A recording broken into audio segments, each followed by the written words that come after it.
Hello friends, मैं अंबिका कुमारी स्वागत करती हूँ आपके अपने चैनल पे। हिंदी साहित्य के लगातार प्रश्नों को हम देख रहे हैं और भक्ति काल का हमने ज्ञानाश्रय शाखा निर्गुण जो है वो पूरा कंप्लीट कर दिया है, कवर हो गया है। और लास्ट में मैंने जो भी जितने भी रचना और रचनाकार है उससे संबंधित जितने भी प्रेमाख्यानक काव्य और जितने भी नायक नायिका से संबंधित प्रश्न वहाँ पूछे जाते हैं वो सब एक कंक्लूजन के रूप में मैंने आपको दे दिया है। आप जाके प्ले लिस्ट में देख सकते हैं, ठीक है। अब हम आगे बढ़ रहे हैं अपने कृष्ण भक्ति सगुण शाखा की तरफ हम बढ़ रहे हैं और 2 से 3 वीडियो में ये भी कवर हो जाएगा, ठीक है। तो जितने भी प्रश्न मैं करा रही हूँ उसे आप अगर कर लेते हैं तो आपका भक्ति काल कहीं से भी आपका प्रश्न रुकेगा नहीं, क्योंकि बहुत ही ज़्यादा मात्रा में मैं प्रश्नों को करवा रही हूँ। हर तरह से एग्ज़ाम में पूछा हुआ प्रश्न है, तो जितना भी है स्पीड बढ़ा के चाहे जैसे भी हो 2-3 बार अगर आप मेरे वीडियो को देख जाते हैं अच्छे से तो आपको सारे क्वेश्चंस जो है वो याद हो जाएंगे। इसके बाद कोई प्रॉब्लम नहीं आएगी। तो अगर आप मेरे चैनल पे नए हैं तो सब्सक्राइब कीजिए ताकि मेरे जितने भी वीडियोज़ हैं लेटेस्ट वो आप तक पहुंच सके, और पसंद आ रहा है तो लाइक कीजिए, साथियों के साथ शेयर कीजिए। चलते हैं हम अपने प्रश्नों की तरफ। आज का हमारा पहला प्रश्न है, कृष्ण भक्त कवियों ने कृष्ण के किस रूप को अपने काव्य का विषय बनाया। यहाँ पे कृष्ण जो है बहुत तरह के कृष्ण का वर्णन मिलता है। जैसे भागवत का अलग हो जाएगा, वैदिक ऋषि में जो कृष्ण है वो अलग है, महाभारत में जो योगेश्वर कृष्ण को माना जाता है, श्रीमद् भागवत में पुराण में कृष्ण को माना जाता है। तो इस तरह से कई अलग अलग तरीके से कृष्ण को मानने की परंपरा रही है। तो यहाँ पे पूछा जा रहा है कि कृष्ण भक्त कवियों ने कृष्ण के किस रूप को काव्य का विषय बनाया है। तो यहाँ पे हम देख रहे हैं क्वेश्चन क्या हो जाएगा, वैदिक ऋषि कृष्ण को, महाभारत की योगेश्वर कृष्ण को, श्रीमद् भागवत के पुराण के कृष्ण को, या इनमें से कोई नहीं। तो यहाँ पे राइट आंसर हो जाएगा हमारा श्रीमद् भागवत के पुराण के कृष्ण को, ठीक है। थोड़ा सा पेन बढ़ा देते हैं। चलते हैं नेक्स्ट क्वेश्चन की तरफ। ज़्यादा से ज़्यादा वीडियो करेंगे, 50+ मैं प्रश्न आपको करवाऊंगी आज, और बिल्कुल अच्छे से लास्ट तक देखिएगा, आपको बहुत मज़ा आएगा। क्वेश्चंस कर लेने के बाद आपको अपने आप में बहुत कॉन्फिडेंस महसूस होगा। और अभी तक अगर आप शुरू से अंत से जुड़े हुए हैं अगर आप मेरे साथ, तो बहुत ही अच्छे से क्वेश्चंस को कर रहे होंगे। मुझे उम्मीद है आपको पसंद आ रहा होगा। चलिए नेक्स्ट क्वेश्चन को देखते हैं। हिंदी में कृष्ण को काव्य विषय बनाने का श्रेय सर्वप्रथम किस कवि को जाता है। यहाँ पे मतलब क्वेश्चन कह रहा है कि कृष्ण को काव्य का विषय बनाया सबसे पहले किसने बनाया। तो ये परंपरा तो बहुत से लोगों ने शुरू की थी, लेकिन यहाँ पे अगर हम देखें किस कवि की, तो यहाँ पे जो ऑप्शन है वो हम देख लेते हैं। ऑप्शन है हमारा सूरदास, विद्यापति, नंददास या बल्लभाचार्य। यहाँ आप देखेंगे विद्यापति इसका राइट आंसर हो जाएगा। विद्यापति के पदावली जो रचना है वहाँ से आपका सबसे पहले कृष्ण का वर्णन देखने को मिलता है। और इसके ये आपके ऐसे भी आदिकाल के अंदर आ जाते हैं, तो आप यहाँ से भी एक हिंट ले सकते थे। चलते हैं नेक्स्ट क्वेश्चन की तरफ। इनमें से कृष्ण चैतन्य का शिष्य कौन था। अब यहाँ पे शिष्य और गुरु परंपरा काफ़ी हद तक आपको क्वेश्चंस देखने को मिलेंगे। ज़्यादा से ज़्यादा जो है आपको भक्ति काल में यही प्रश्न देखने को मिलता है। हम आज बहुत सारे संप्रदाय पर बात करेंगे, गुरु और शिष्य परंपरा पर बात करेंगे। जितने भी प्रश्न यहाँ पे पूछे गए हैं वो सब एक एक प्रश्न बहुत इंपॉर्टेंट है, ध्यान से देखिएगा हर एक प्रश्न को। चलते हैं हम अपने क्वेश्चन की तरफ। तो कृष्ण चैतन्य का शिष्य यहाँ पे बताना है, तो रूप गोस्वामी हो जाएंगे, जीव गोस्वामी हो जाएंगे, सनातन गोस्वामी हो जाएंगे, या ये सभी ही हो जाएंगे। तो यहाँ पे राइट आंसर हमारा हो जाएगा उपयुक्त सभी। यहाँ पे जो है ये तीनों ही इनके शिष्य माने जाते हैं, रूप गोस्वामी, जीवन गोस्वामी और सनातन गोस्वामी, ठीक है। तो राइट आंसर यहाँ पे हो जाएगा 4। चलते हैं अपने नेक्स्ट क्वेश्चन की तरफ। नेक्स्ट क्वेश्चन है हमारा, उज्ज्वल नीलमणि नामक भक्ति भावना के शास्त्रीय ग्रंथ का रचयिता कौन है। यहाँ पे सिंपल क्वेश्चन यह है कि उज्ज्वल नीलमणि जो है यह किसकी रचना है। रूप गोस्वामी, बल्लभाचार्य, नंददास या स्वामी हरिदास। तो ये राइट आंसर हो जाएगा रूप गोस्वामी, ठीक है। रूप गोस्वामी की रचना मानी जाती है उज्ज्वल नीलमणि। चलते हैं अपने नेक्स्ट क्वेश्चन की तरफ। नेक्स्ट क्वेश्चन है हमारा,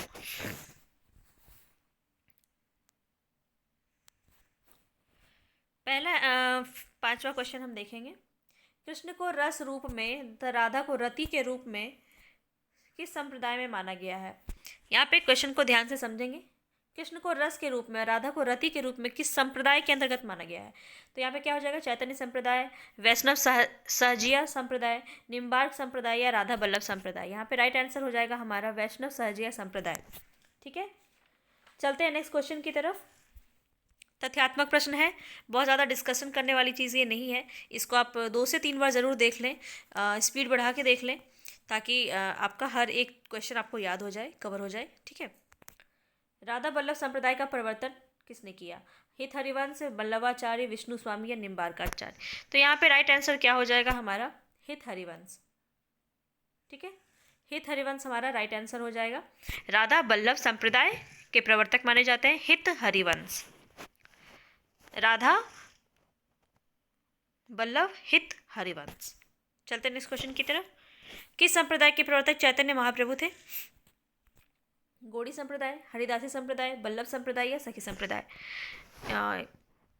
मेरे आवाज़ में अगर थोड़ा सा कुछ प्रॉब्लम आपको लग रहा हो तो इग्नोर कीजिएगा, तबीयत थोड़ा ठीक नहीं चल रहा है। तो यहाँ पे राइट आंसर क्या हो जाएगा हमारा? यहाँ पे पूछा जा रहा है चैतन्य महाप्रभु से संबंधित, तो ये बहुत ही ज़्यादा इंपॉर्टेंट है। यहाँ पे गौड़ीय संप्रदाय जो यहाँ पे हो जाएगा चैतन्य महाप्रभु का हो जाएगा। और अभी अभी हमने पढ़ा राधा बल्लभ संप्रदाय जो था वो हित हरिवंश का था। ठीक है, चलते नेक्स्ट क्वेश्चन की तरफ। कृष्ण की उपासना ब्रजेंद्र कुमार के रूप में किस संप्रदाय के अनुयायी करते हैं?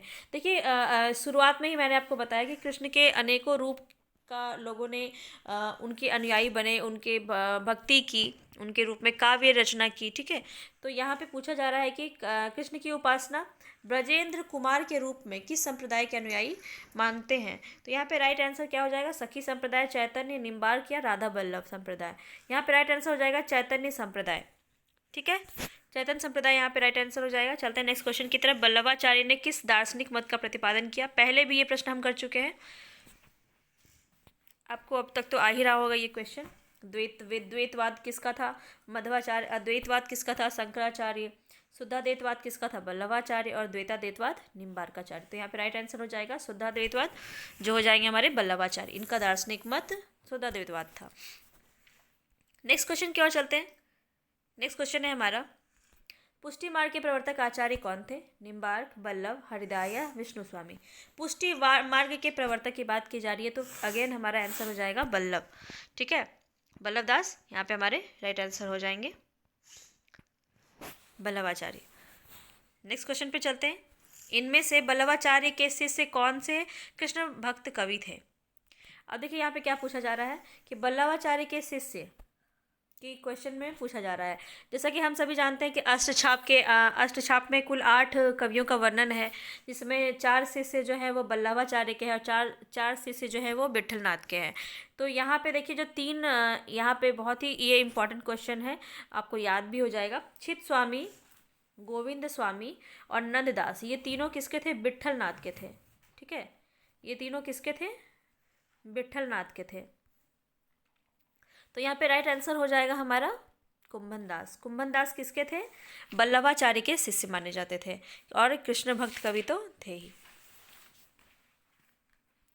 चलते हैं नेक्स्ट क्वेश्चन की तरफ। अष्टछाप के कवियों की संख्या कितनी थी? अष्टछाप नाम से ही आपको समझ में आ रहा होगा कि क्या हो जाएगा यहाँ पे 10, 12, 8 या 14। यहाँ पे राइट आंसर हो जाएगा हमारा 8। अष्टछाप के कुल कितने कवि थे? 8 थे। 4 बल्लभाचार्य के शिष्य थे, 4 विट्ठलनाथ के शिष्य थे।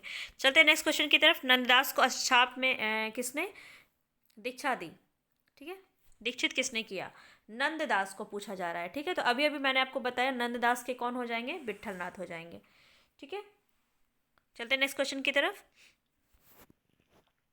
अष्टछाप के कवि किस मंदिर में कीर्तन सेवा करते थे? द्वारिकाधीश मंदिर, बिहारी जी के मंदिर में, श्रीनाथ जी का मंदिर या सभी में?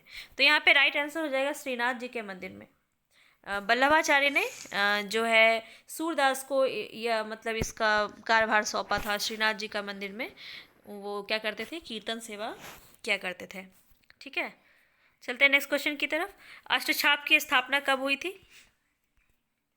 कई बार पूछा गया, इंपॉर्टेंट है, रटा हुआ प्रश्न है।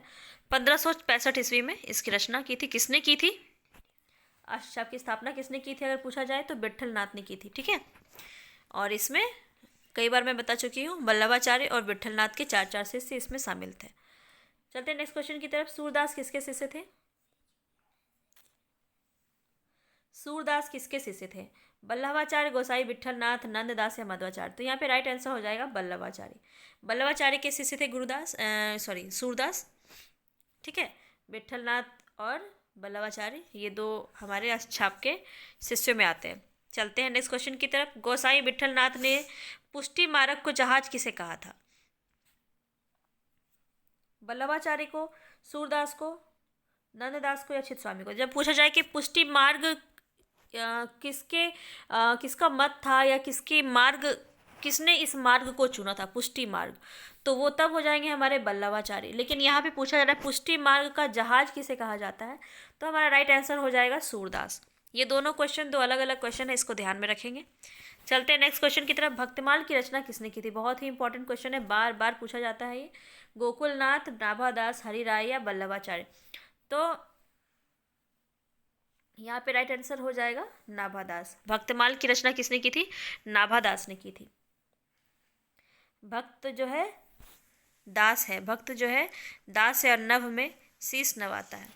भक्त जो है दास है और नभ में शीश नवाता है, नाभादास। भक्तमाल, नाभादास राइट आंसर हो जाएगा हमारा। याद रखेंगे, चाहे जैसे भी याद रखें, 2-4 बार देख लेंगे तो ऐसे ही याद हो जाएगा। चलते नेक्स्ट क्वेश्चन की तरफ। 84 वैष्णव वार्ता की रचयिता कौन थे? अब यहाँ पे देखिए, दो जो रचना इसमें की गई थी वो थी 252 वैष्णव की वार्ता और एक 84 वैष्णव की वार्ता। तो ये दोनों ही रचना किसने की है? गोकुलनाथ ने की है। अब ये गोकुलनाथ कौन है? ये विट्ठलनाथ के पुत्र हैं। ठीक है, वल्लभाचार्य के पुत्र है विट्ठलनाथ और विट्ठलनाथ के पुत्र हैं गोकुलनाथ। गोकुलनाथ ने 84 वैष्णव की वार्ता और 252 वैष्णव की वार्ता, ये दो रचनाएं इन्होंने की थी। चलते हैं नेक्स्ट क्वेश्चन की तरफ।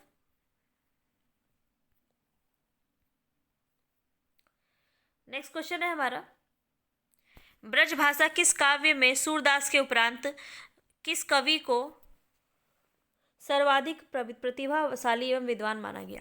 यहाँ पे क्वेश्चन पूछा जा रहा है कि सूरदास के बाद कौन से ऐसे कवि थे जिनको बहुत ज़्यादा प्रतिभाशाली और विद्वान माना गया? तो यहाँ पे राइट आंसर क्या हो जाएगा? रसखान, नंददास, श्री कृष्णदास या चतुर्भुजदास? राइट आंसर हो जाएगा हमारा नंददास। ठीक है, नंददास को जो है बहुत ही ज़्यादा यहाँ पे माना जाता है कि सूरदास के बाद यही सबसे ज़्यादा प्रतिभाशाली हुए। इनकी बहुत सारी रचना है, अनिकार्थ मंजरी, रस मंजरी, इस तरह से कई सारी इनकी रचना मानी जाती है जो कि बहुत ज़्यादा फेमस है। चलते हैं नेक्स्ट क्वेश्चन की तरफ। अनिकार्थ मंजरी अभी भी मैंने बताया, अनिकार्थ मंजरी के रचयिता कौन हो जाएंगे? नंददास, सूरदास, हित हरिवंश या राम राय? यहाँ पे राइट आंसर हो जाएगा नंददास। अनिकार्थ मंजरी के रचयिता हो जाएंगे नंददास। अंत में जैसा कि मैं शुरू से करवाती आ रही हूँ, अगर आप मेरे साथ जुड़े हैं तो आपको पता होगा, आदिकाल के मैंने सभी रचना एवं रचनाकार को अलग से एक वीडियो में लाके सब कुछ एक टेबल के रूप में आपको समझाया था। इसके बाद मैंने निर्गुण शाखा का भी सब कुछ, जितने भी रचनाकार हैं, नायक नायिका, ईस्वी रचना, भाषा, जो भी इम्पॉर्टेंट है वो सब मैंने आपको बताया है। जाके प्लेलिस्ट में ज़रूर देखें। और ये सगुन वाला चैप्टर भी ख़त्म हो जाएगा तब मैं आपको एक साथ ही कृष्ण और राम दोनों काव्य परंपरा के जो इम्पॉर्टेंट रचना और रचनाकार जितने भी हैं सबको एक साथ ही करवा दूंगी। अगर आप इसका PDF चाहते हैं तो टेलीग्राम पे जुड़ सकते हैं मेरे साथ। ठीक है, वहाँ पे मैं आपको PDF प्रोवाइड कर दूंगी। चलिए यहाँ पे देखें, हम रास पंचाध्यायी का क्वेश्चन है, रास पंचाध्यायी के रचयिता कौन है? तो यहाँ पे फिर हमारा आंसर हो जाएगा नंददास। तो रास पंचाध्यायी के रचयिता कौन हो जाएंगे? नंददास हो जाएंगे। चलते हैं नेक्स्ट क्वेश्चन की तरफ। युगल शतक के रचनाकार पूछा जा रहा है, हरिदास, चित्तस्वामी, श्री भट्ट या कृष्णदास? तो यहाँ पे राइट आंसर हो जाएगा, युगल शतक की बात करें एकमात्र इनकी रचना मानी जाती है श्री भट्ट की। श्री भट्ट की रचना है युगल शतक और यह 100 पद, शतक से आप याद रख सकते हैं 100 पद इसमें संकलित है। ठीक है, चलते हैं नेक्स्ट क्वेश्चन की तरफ। रसखान की रचना इनमें से कौन सी नहीं है? यानी कि तीन रचना है वो रसखान की रचना है, यानी कि प्रेम वाटिका इन्हीं की रचना है, दान लीला भी इन्हीं की रचना है और सुजान रसखान भी इन्हीं की रचना है। कौन सी नहीं हो जाएगी? तो केली माधुरी। केली माधुरी इनकी रचना नहीं है। यह रचना किसकी है बात करें तो माधवदास माधुरी जी की रचना है। माधवदास माधुरी, माधवदास, ठीक है, माधव दास माधुरी जी की रचना है। चलते हैं नेक्स्ट क्वेश्चन की तरफ। निम्बार्क संप्रदाय में निम्बार्काचार्य को किसका अवतार माना जाता है? बहुत ही इंपॉर्टेंट प्रश्न है ये। श्री कृष्ण, सुदर्शन चक्र, मुरली या मोरपंख? तो यहाँ पे देखेंगे निम्बार्क संप्रदाय में निम्बार्काचार्य को किसका अवतार माना जाता है? सुदर्शन चक्र का अवतार माना जाता है। ठीक है, चलते हैं नेक्स्ट क्वेश्चन की तरफ। किस संप्रदाय के मंदिरों में राधा कृष्ण दोनों की मूर्तियां नहीं होती, अतः कृष्ण के विरह में पार्श्व स्वर्ण पत्र में श्री राधा अंकित होती है? मतलब यहाँ पे सबसे ज़्यादा पूछा जा रहा है कि राधा को बहुत ज़्यादा यहाँ पे दिखाया गया है, उनको ही बहुत ज़्यादा प्रधान बताया गया है इसमें। राधा कृष्ण दोनों की मूर्तियाँ नहीं होती है। कृष्ण के विरह में के पार्श्व में स्वर्ण पत्र पर श्री राधा जी अंकित होती है। तो ये जो है किस संप्रदाय के बारे में ये कहा जा रहा है? तो यहाँ पे सीधा सीधा इसका आंसर हो जाएगा राधा वल्लभ संप्रदाय, इसी के अंतर्गत आएगा। ठीक है, श्री राधा वल्लभ संप्रदाय। चलते नेक्स्ट क्वेश्चन की तरफ। निजमत सिद्धांत किस संप्रदाय के सिद्धांतों पर आधारित है? निम्बार्क, हरिदासी, राधा वल्लभ संप्रदाय या वल्लभ संप्रदाय? निजमत सिद्धांत की बात की जा रही है। निजमत सिद्धांत कितने पे हो जाएगा? हरिदासी संप्रदाय। ठीक है, निजमत संप्रदाय किसके सिद्धांत को फॉलो करता है? तो हरिदासी संप्रदाय को फॉलो करता है। चलते हैं नेक्स्ट क्वेश्चन की तरफ। तानसेन के गुरु कौन से आचार्य माने जाते हैं? मतलब कहा जा रहा है यहाँ पे कि किस संप्रदाय के अंतर्गत जो है तानसेन को भी रखा गया है, किस संप्रदाय के वो आचार्य माने जाते हैं अगर हम कहें तो यहाँ पे वो स्वामी हरिदास के ही आचार्य, कौन से गुरु से आचार्य माने जाते हैं? तो यहाँ हो जाएगा स्वामी हरिदास। स्वामी हित हरिवंश ने किस संप्रदाय का प्रवर्तन किया? यहाँ हम देखेंगे राधा वल्लभ संप्रदाय, निम्बार्क, गौड़ीय संप्रदाय या सखी संप्रदाय। तो यहाँ पे राइट आंसर क्या हो जाएगा हमारा? राधा वल्लभ संप्रदाय। स्वामी हित हरिवंश ने किस संप्रदाय का प्रवर्तन किया? राधा वल्लभ संप्रदाय का। हित हरिवंश, राधा वल्लभ, इससे पहले भी करवा चुकी हूँ। राधा जी हैं वंश की, हरि के वंश की चिंता करती है ना। राधा वल्लभ संप्रदाय हित हरिवंश, राधा जी जो है हरि के वंश के हित की रक्षा करती हैं। इस तरह से हम एक कुछ भी जोड़ के ट्रिक करके याद रख सकते हैं। चलते हैं नेक्स्ट क्वेश्चन की तरफ। राजस्थान के सलेमाबाद में किस संप्रदाय की गद्दी है? अब यहाँ पे बात की जा रही है कि किस संप्रदाय की गद्दी है राजस्थान के सलेमाबाद में? तो कौन सा हो जाएगा? हरिदासी, राजा वल्लभ या गौड़ीय या फिर निम्बार्क? यहाँ पे राइट आंसर क्या हो जाएगा हमारा? निम्बार्क संप्रदाय। ठीक है, निम्बार्क संप्रदाय का अभी भी राजस्थान के सलेमाबाद में इस संप्रदाय की गद्दी है। चलते हैं नेक्स्ट क्वेश्चन पर। प्रपन्न कल्पवल्ली यह ग्रंथ के रचयिता कौन है? प्रपन्न कल्पवल्ली, सारे रचयिता और रचनाकार में अलग से आपको एक वीडियो में करवा दूंगी, चिंता मत कीजिएगा, कुछ भी छूटेगा नहीं, सारा कुछ कवर करवाऊंगी आपको, मेरी जिम्मेदारी है इस चीज़ की। और देखते हैं इसका राइट आंसर क्या हो जाएगा। इसका राइट आंसर हो जाएगा निम्बार्काचार्य। निम्बार्काचार्य की रचना है प्रपन्न कल्पवल्ली। ठीक है, चलते हैं नेक्स्ट क्वेश्चन पे। चैतन्य संप्रदाय के दार्शनिक मत को क्या कहा जाता है? द्वैतवाद, अचिंत्य भेदवाद, द्वैताद्वैतवाद या शुद्धाद्वैतवाद? चैतन्य संप्रदाय की बात की जा रही है यहाँ पे। ठीक है, ध्यान रखेंगे। तो यहाँ पे राइट आंसर हो जाएगा औचित्य भेदवाद। इसके दार्शनिक मत को कहा जाता है। ठीक है, चलते हैं नेक्स्ट क्वेश्चन पे। सूरदास को किस महाकवि की वंश परंपरा में माना जाता है? चंद्रवरदाई, तुलसीदास, विद्यापति या जगनीक? यहाँ पे राइट आंसर हो जाएगा चंद्रवरदाई। सूरदास को चंद्रवरदाई के वंश परंपरा का माना जाता है। चंद्रवरदाई की अगर रचना की बात करें तो हमने बहुत ही अच्छे से किया है। पृथ्वीराज रासो जो है इनकी रचना है, जो कि प्रथम काव्य ग्रंथ भी माना जाता है। चलते हैं नेक्स्ट क्वेश्चन की ओर। सूरदास का जन्म कब माना जाता है? सूरदास का जन्म अगर हम देखें तो 1478 ईस्वी इनका जन्म माना जाता है। चलते हैं नेक्स्ट क्वेश्चन की तरफ।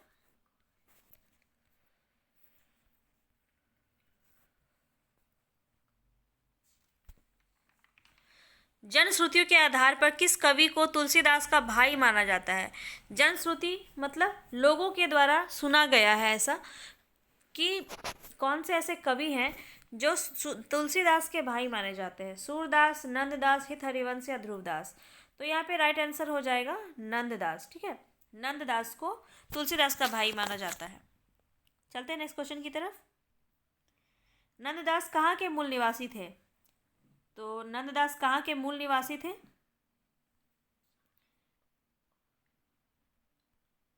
सुकर क्षेत्र, सुकर क्षेत्र के मूल निवासी थे। ठीक है, चलते हैं नेक्स्ट क्वेश्चन की तरफ। सुकर क्षेत्र के मूल निवासी थे कौन? नंददास। हित 84 के रचयिता कौन है? हित 84, 84 वैष्णव की वार्ता अलग है और हित 84 जो है ये अलग है। ठीक है, स्वामी हरिदास, छित स्वामी हित हरिवंश या स्वामी नंददास। तो यहाँ पे राइट आंसर हो जाएगा हमारा हित 84 का हित हरिवंश जो हो जाएंगे, राइट आंसर हो जाएंगे। हित 84 से हित हरिवंश याद रखेंगे। किस काव्य भक्त कृष्ण भक्त कवि में 42 ग्रंथों की रचना की है? यहाँ पे उनके बारे में सिर्फ ये बात ज़्यादा विशेष रूप से पूछी जाती है कि 42 ग्रंथों की रचना किसने, कृष्ण भक्त कवि हैं जो 42 ग्रंथों की रचना इन्होंने की है। तो सूरदास, ध्रुवदास, नंददास या रसखान। यहाँ पे राइट आंसर हो जाएगा ध्रुवदास। ध्रुवदास के बारे में ऐसा माना जाता है। नेक्स्ट क्वेश्चन पे चलते हैं। इनमें से कौन सा कवि मुसलमान था? ध्रुवदास, राम राय, रसखान या चतुर्भुजदास। नाम से भी पता चल रहा है और ऐसे भी हम जान रहे हैं रसखान जो है मुस्लिम कवि माने जाते हैं, लेकिन इन्होंने मथुरा में ही अपना पूरा जीवन यापन किया और कृष्ण भक्ति में अपना पूरा जीवन समर्पित किया। काव्य रचना भी इन्होंने इसी में की थी, रसखान में। चलते हैं नेक्स्ट क्वेश्चन की तरफ। इसमें से भंवर गीत के रचयिता कौन है? देखिए इसमें जो क्वेश्चन बहुत ज़्यादा फंसता है, भंवर गीत, भ्रमर गीत और भौरा गीत, ऐसे करके 2-3 तरह से इसका लिया गया है रचयिता। ठीक है, तो अगर हम देखें इसका राइट आंसर क्या हो जाएगा? भंवर गीत की बात की जा रही है तो सूरदास तो नहीं होंगे यहाँ पे। ठीक है, रसखान भी नहीं होंगे, कृष्णदास भी नहीं होंगे। यहाँ पे राइट आंसर हो जाएगा नंददास। ठीक है, नंददास यहाँ पे राइट आंसर हो जाएगा। सूरदास की बात करें तो सूरदास ने भ्रमर गीत लिखी थी, भ्रमर गीत। इसमें उद्धव और गोपी का वर्णन मिलता है, हर किसी ने पढ़ा होगा जरूर ये, जो भी हिंदी के विद्यार्थी रहे हैं। चलते हैं नेक्स्ट क्वेश्चन की तरफ। उद्धव गोपी संवाद, देखिए आ ही गया क्वेश्चन। उद्धव गोपी संवाद से युक्त काव्य को किस काव्य परंपरा के में माना जाता है? उद्धव शतक परंपरा, भ्रमर गीत काव्य परंपरा, भ्रमर गीत सार या कोई नहीं। तो यहाँ पे राइट आंसर क्या हो जाएगा हमारा? भ्रमर गीत काव्य परंपरा। इसके अंतर्गत हम देखते हैं कृष्ण गोपी संवाद। उद्धव शतक की रचना किस कवि ने की है? उद्धव शतक की बात की जा रही है यहाँ पे, तो राइट आंसर हो जाएंगे जगन्नाथ दास रत्नाकर। यहाँ पे सिर्फ रत्नाकर लिखा है, ध्यान रखेंगे। जगन्नाथ दास रत्नाकर की रचना है उद्धव शतक। चलते हैं नेक्स्ट क्वेश्चन की तरफ। गोकुल सबे गोपाल उपासी यह पद किसका लिखा हुआ है? किसका हो जाएगा ये? सूरदास, रसखान, मीरा या ध्रुवदास। यहाँ पे राइट आंसर हो जाएगा सूरदास। सूरदास की रचना मानी जाती है ये। ठीक है, चलते नेक्स्ट क्वेश्चन की तरफ। इनमें से किस कवि की गोपियाँ सर्वाधिक भावुक हैं? हर एक ने, रत्नाकर ने भी लिखा है, इन्होंने भी लिखा है, नंददास ने भी लिखा है, सूरदास ने भी लिखा है, सबने जो है गोपियों का वर्णन किया है। तो यहाँ पे राइट आंसर अगर हम देखें कि सबसे ज़्यादा भावुक गोपी का वर्णन किसने किया है, तो सूरदास हो जाएंगे। ठीक है, सूरदास हो जाएंगे यहाँ पे राइट आंसर। चलते हैं नेक्स्ट क्वेश्चन की तरफ।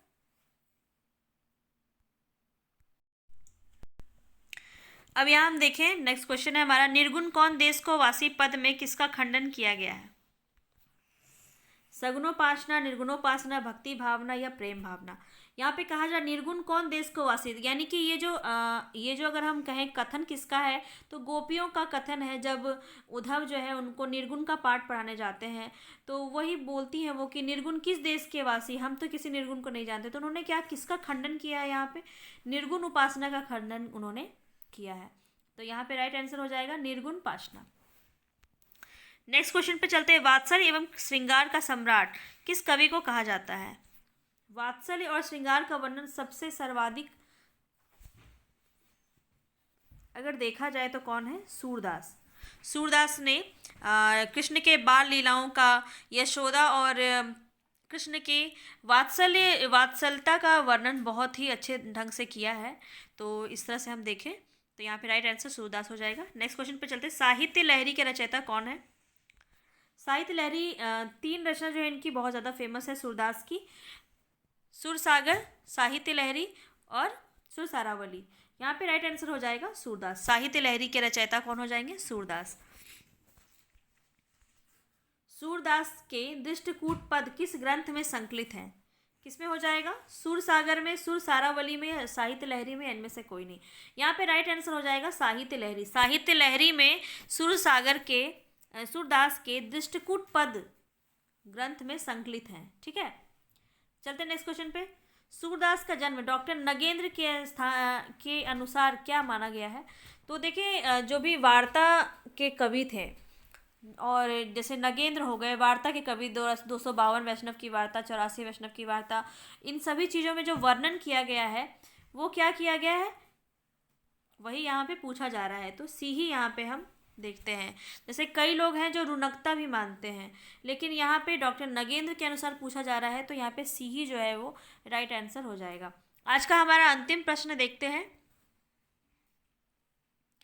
आज का हमारा अंतिम प्रश्न है, सूरदास की भक्ति भावना किस वर्ग के अंतर्गत आती है? दास्य भाव, साख्य भाव, माधुर्य भाव, या इनमें से कोई नहीं। तो यहाँ पे राइट आंसर हो जाएगा साख्य भाव। ठीक है, अगर तुलसीदास की पूछा जाए तो दास्य भाव माना जाता है। सूरदास का सखा के रूप में उन्होंने वर्णन किया है, भक्ति भावना उनकी देखने को मिलती है। तो कैसा लगा आपको 50 प्रश्न का यह संकलन? ठीक है, और अगर हम देखें तो इन सभी प्रश्नों को हम लगातार अभी करेंगे। 2 वीडियो में ये कृष्ण काव्य परंपरा समाप्त हो जाएगी, और फिर उसके बाद हम राम काव्य परंपरा भी 1-2 वीडियो में समाप्त कर देंगे। तब जो है हमारा भक्ति काल लगभग पूरा ही कंप्लीट हो जाएगा। और मेरे सारे वीडियोस को अगर आप 1 बार 2 बार अच्छे से देख लेते हैं तो कंप्लीट जो है आपका भक्ति काल कवर हो जाएगा। तो मिलते हैं नेक्स्ट वीडियो में, तब तक के लिए धन्यवाद। और मेरे वीडियो को लाइक कीजिए, सब्सक्राइब कीजिए, साथियों के साथ शेयर कीजिए। अगर आपको पसंद आ रहा है, आपको हेल्प मिल रही है, आपकी तैयारियों को गति प्रदान किया जा रहा है यहाँ पे, तो ज़रूर सपोर्ट कीजिएगा चैनल को। मिलते हैं नेक्स्ट वीडियो में, तब तक के लिए धन्यवाद।